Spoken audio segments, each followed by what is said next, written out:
President Trump today voicing his concern that Dems will use the Russian witch hunt to subvert Republican candidates in the November midterm elections. He tweeted this: the 13 angry Democrats, plus people who worked 8 years for Obama, we called them Obama leftovers, working on the rigged Russia witch hunt, will be meddling with the midterm elections, especially now that Republicans, stay tough, are taking the lead in the polls. There was no collusion except by the Democrats.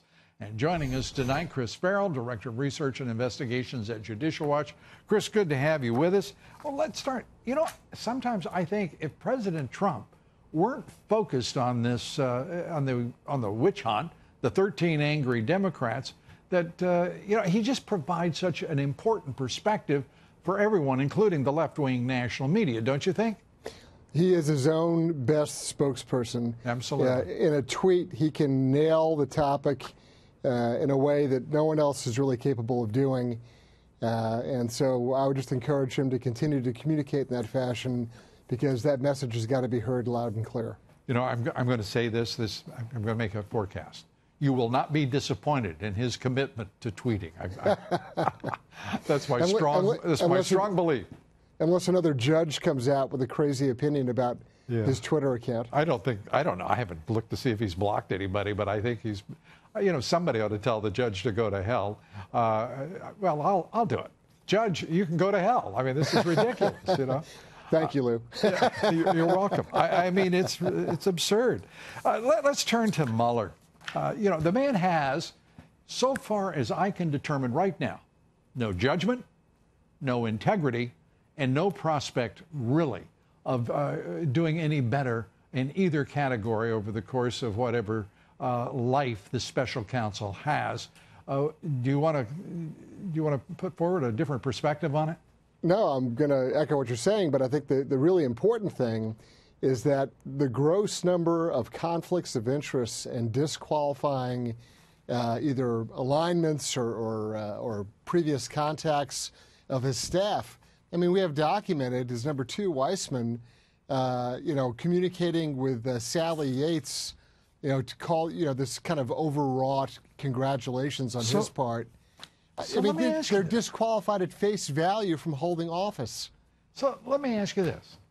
Isn't there someone independently who can assert to the special counsel, you're a sorry son of a gun, and you really need to either improve your conduct and do the right thing here? The right thing, of course, would be to disband his merry band of left-wing acolytes, but who are hell-bent on destroying this president. Why can't we find some voice with the power to do that, the standing? We've mentioned, I've mentioned the ABA. You think there's no chance of that. I agree with you. But why can't there be someone with the standing, whether it be professional or just simply in national regard, who has the voice and the command of the media to say, enough already? Well, the canons of judicial ethics say that even the appearance of impropriety is enough for someone holding, an officer of the court to be disqualified. And let me tell you, Mueller walking in the door with the staff that he's assembled, that appearance of impropriety, that apparent conflict of interest and disqualification has been screaming. So, there's different ways of approaching it. You can have the so-called leadership of the House and Senate to apply pressure. Obviously, the president is a very effective communicator. Rudy Giuliani stepped up and has been aggressive. Right. Judicial Watch has been critical of the entire process. No, but I'm talking about one entity that stands, so far above the others that they have to be regarded, whether it be an individual or an entity. Yeah. I just think the president talks about fake news. He's branded them so aptly. There's got to be a brand waiting there for the judicial system in this country, the legal profession, because what this really means is that there isn't enough conscience sitting in those courtrooms and those benches and in the legal profession itself. I mean, Alan Dershowitz comes to mind. He has been individually, I think, very spectacular. Yep. Jonathan Turley, Georgetown law professor. There are a handful of people who've stood tall in these moments and berated an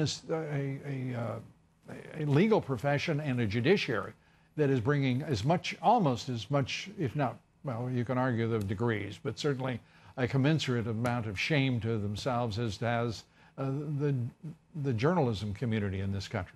Well, the long-term consequences are that it's enormously corrosive to the public's trust in the justice system. People don't believe in the FBI anymore. Yeah, I think you're right. I think it's over. People don't believe that that if you go into a court, even if there's disagreements in philosophy, look, you're going to get a fair shake by an even-tempered, judicially balanced person who's going to look at the law and come up with a conclusion. People don't believe in that anymore, and the consequences for the country are grave. Yeah. Well, and I don't know where we're headed, but I do know this, that if the special counsel were to mess with this president further in any way, I think there would be an uproar in this country that would border on civil disobedience. I really do. The courts are a sham. The legal profession has disgraced itself. This is it's a stunning moment in history when there is such an absence of integrity in media, in the courts, in the judiciary, in the legal profession. The FBI and the Justice Department are just simply hollow institutions at this point. The problem is, Lou, it's going to get worse because this whole Spygate fiasco is going to continue to unravel, and all the details about Strzok and Page and McCabe, there's going to be 3 senior officials testifying next week who had retired from the FBI. There's going to be revelations about what's called undisclosed participation in U.S. organizations, which is in violation of an executive order. As this devolves and gets worse, it's only going to become more and more heated. And frankly, I hate to say it, but it's true. You're going to see the FBI's credibility and the Department of Justice's driven further into the ground. Yeah, it's hard to imagine that it would go much lower because it looks to me very close to rock bottom, if not rock bottom right now. Rod Rosenstein, Jeff Sessions. I mean, what do you say about these people? They've disgraced themselves and continue to do so almost daily. I'm very disappointed in Mr. Sessions. I can't explain his. I mean, he's AWOL. Yeah. And with respect to Mr. Rosenstein, here's another guy who's complicit, right? He's right in the middle of it with respect to Mueller and all the staff there. Yeah. And the notion that the guy who recommended the firing of Comey is now appointing a special counsel to investigate. No one can explain that. And no one seems to even blush that they are unable to do so and refuse to do so as they stonewall the Congress and the oversight committees. They do so without shame. But great shame they possess. Chris Farrell, thanks for being with us. We appreciate it.